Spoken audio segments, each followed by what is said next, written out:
move into the week of 10/14 through 10/20. This is our full Aries moon week.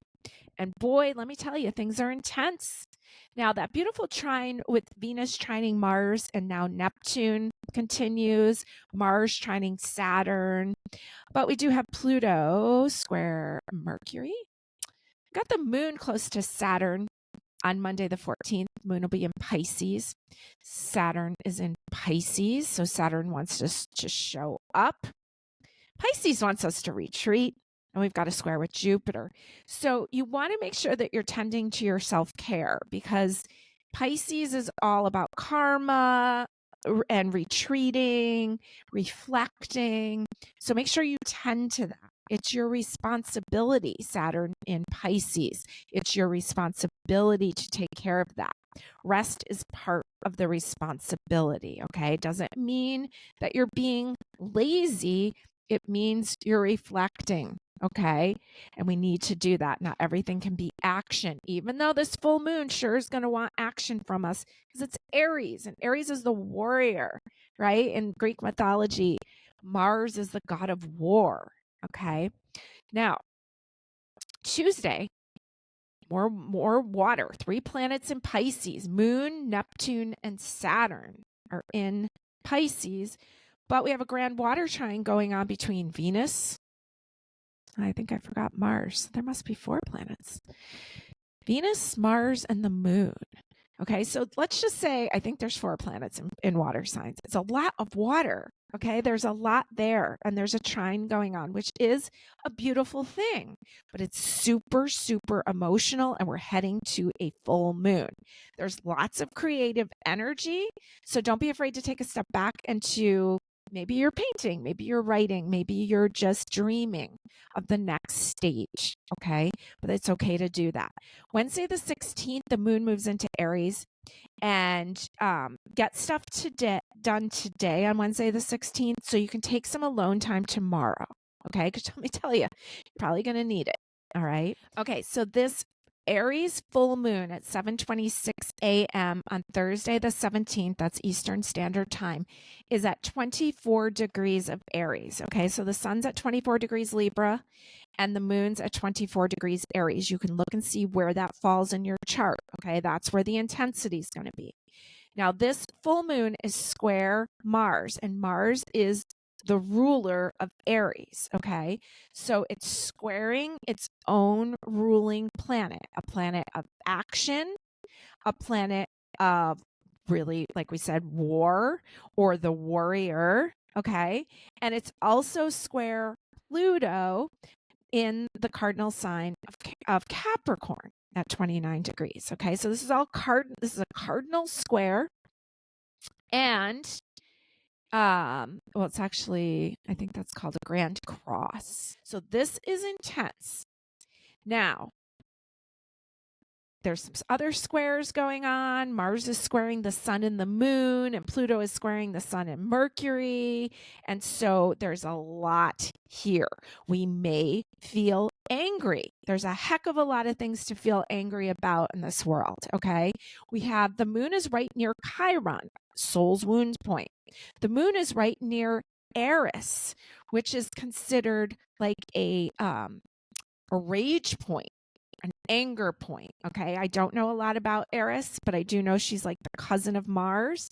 Okay. So there's some deep, deep old wounds coming up to heal, and it may come out with a bang. Okay. So I want you to be super careful on this full moon. I want you to be really careful about who you choose to be around, and I want you to trust your intuition. When it tells you not to be in a situation, make sure that you leave that situation, okay? Because we don't need to be around the wrong people when there's aggressive, fiery energy involved, okay? And Venus will have just moved into the fiery sign of Sagittarius, too. So let the anger come out in a safe way. All right. I put down a picture of a pillow fight. I originally was going to put down a picture of somebody breaking plates, because it's great to break plates and then what's it called? Decoupage or whatever, when you put it back together and you make something beautiful out of it. Okay. So do something that can help you get the anger out. Maybe you go have a good workout. or maybe you scream really loud when you're driving your car. Okay. Just let the release come out in a powerful way that doesn't hurt others. Okay. Venus in Sagittarius is going to want freedom. Okay. So there may be some things coming up from the deep down. Maybe we're in relationships that don't allow us freedom. Maybe we don't feel free to move about as we want to. Maybe we don't feel free to be who we want to be. It's Aries. It's associated with the term I am. Okay. This doesn't mean that we go pick a fight with somebody else and blame it on them. This means we take responsibility for what we've allowed ourselves, what relationships we've allowed ourselves to be in. We take our power back from blaming others, and we get ready to move into Scorpio season, into a Scorpio new moon, so that we can allow our release to happen. Okay. Because we are really, really ready for that. Okay, so Friday the 18th is a little bit lighter. Thank goodness. Thank goodness. The moon is in Taurus. It moved into Taurus at about 4 o'clock on right after the full moon on Thursday. So now we've got Taurus energy for Friday the 18th, but we're still coming down off of a full Aries moon. Okay. Be careful about like shopping and spending too much money on Friday the 18th, because like you don't want to get in an argument about how much money you spent. Okay. Now, Saturday, better day to shop, enjoy a nice meal out. There's a trine with Pluto. The moon is close to Uranus, so you could Uranus is like help out of the blue, things out of the blue, ideas out of the blue. It can be helpful, friends out of the blue. Venus has a nice trine with Neptune. There's a lot of trines on Saturday the 19th. So take advantage of the great energy. Okay. Maybe have a nice meal out. Sunday, social energy, but take care of your responsibilities first, because Saturn is squaring the moon and the sun is squaring Pluto, but it's still social energy. And so just maybe take care of what you need to take care of in the morning and then have a great afternoon. Okay. Now I'm going to pull a few cards for this big, huge full moon in Aries week. This is a great week to get your moon water out. So you could do that on Monday. I like to put water. I use tap water. I use a mason jar with a lid, and I put it in my window. Okay. And I like to get it charged up for a few days before the full moon and a few days after. Okay. I try to drink it. Sometimes I water my plants with it. But you're drinking the essence of that moon. All right. Now let's see what your cards are here for this big full moon week. Your first card is the 7 of Cups. Now, I love this. I can the shadows are there. The bright sun is there. 7 of Cups is often when you can't see clearly. This feels more like yin and yang to me, seeing the shadow, seeing the light, seeing both sides of things. Okay. Now, we are heading to Scorpio season, right? This is our last couple days before Scorpio season starts. So we can kind of see, I always say Scorpio rules darkness, not evil darkness, just darkness, right? Here's the darkness. Here's our shadow. Okay. But he's lounging, and we wanted to rest the beginning of the week with all this watery energy.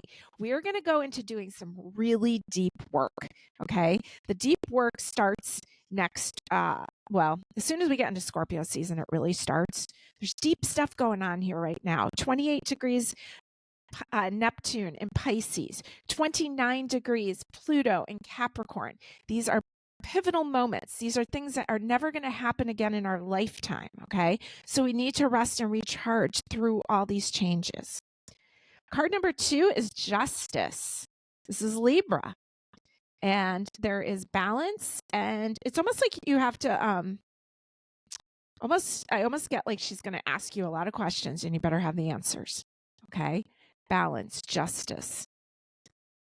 And then the Wheel of Fortune, Sagittarius energy, big picture. Okay? And we are going to be heading into Sagittarius season next month. But this card is showing us everything's in order, everything's in motion, and really our best bet is to surrender. Okay, we only can control so much. So there's some surrender, there's some accountability taking accountability for the way that we've been showing up, taking accountability for some of our actions, even the ones we're not proud of. Okay. And stopping the blame game. That was a big thing that I kept getting this month. Stopping the blame game. Stopping the poor me game. I swear to you, this comes up in so many readings with people. It's like this something that needs to stop now. And the person hears it and they agree with you and they say they want to. And then as soon as they start speaking again, they go right back into it. Pay attention to your words. Pay attention to how you're speaking. There's some things that need to end now. The Scorpio new moon is going to help us. These planets in these final degrees, especially Pluto, is going to help us. But if you're so over your ex, then stop talking about him. If you're so over being poor, then stop talking about being poor. Okay, this is the time to do it.